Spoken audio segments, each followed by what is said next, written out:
Last class में जब मैंने आपको स्टैगफ्लेशन पढ़ाया था तो यहां पर अगर आप देखेंगे तो ऑप्शन अलग थे। आज की क्लास में ऑप्शन अलग हैं। पहला है कि स्टैगफ्लेशन की जो सिचुएशन है, मुद्रास्फीति जनित मंदी, इसका यहां पर पूर्णतः जो वर्णन करता है किसी एक ऐसी अवस्था जिसमें इकोनॉमी, जिसमें हाई अनएम्प्लॉयमेंट, ज्यादा बेरोजगारी और हाई जीडीपी ग्रोथ होती है। एक ऐसी अवस्था जहां पर ज्यादा बेरोजगारी और राइजिंग प्राइसेस ऑफ कमोडिटीज आपको देखने को मिलेंगे, प्राइस भी बढ़ते हैं। एक ऐसी अवस्था जहां पर हाई जीडीपी ग्रोथ होती है, राइजिंग प्राइसेस ऑफ कमोडिटीज होते हैं, या नन ऑफ दी अबोव। तो बताइए दोस्तों, क्या राइट आंसर आपको यहां पर देखने को मिल रहा है? आंसर करें। मैंने आपको उस टाइम भी बताया था, दोबारा बता दे रहा हूं, एक बार फिर समझ लीजिएगा। बहुत इंपॉर्टेंट टर्म है पेपर पॉइंट ऑफ व्यू से।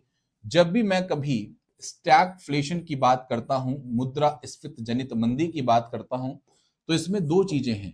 एक आपका इसमें होता है इन्फ्लेशन, और एक आपका इसमें क्या होता है, रिसेशन आपको देखने को मिलेगा।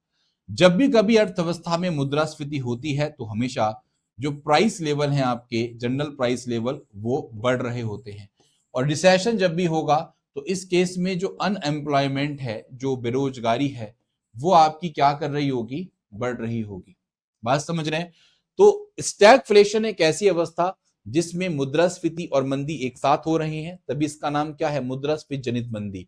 अगर इन्फ्लेशन है तो इन्फ्लेशन में जो प्राइस लेवल है, सामान्य कीमत स्तर है, वो लगातार बढ़ रहे होते हैं।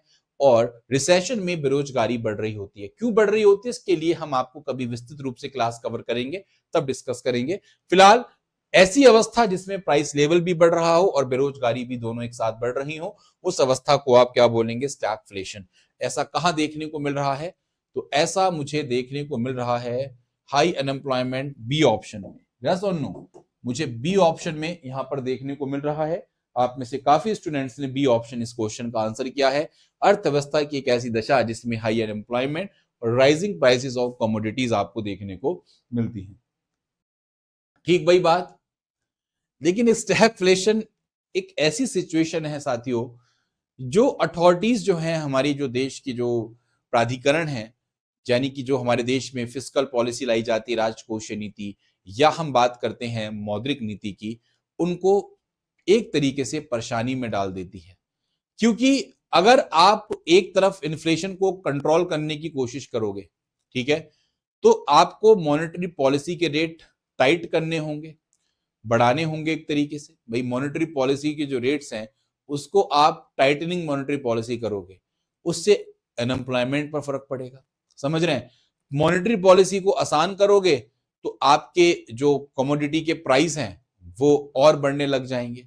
तो एक बहुत टिपिकल सिचुएशन होती है, यहां से बड़ी मुश्किल से निकलने की बात।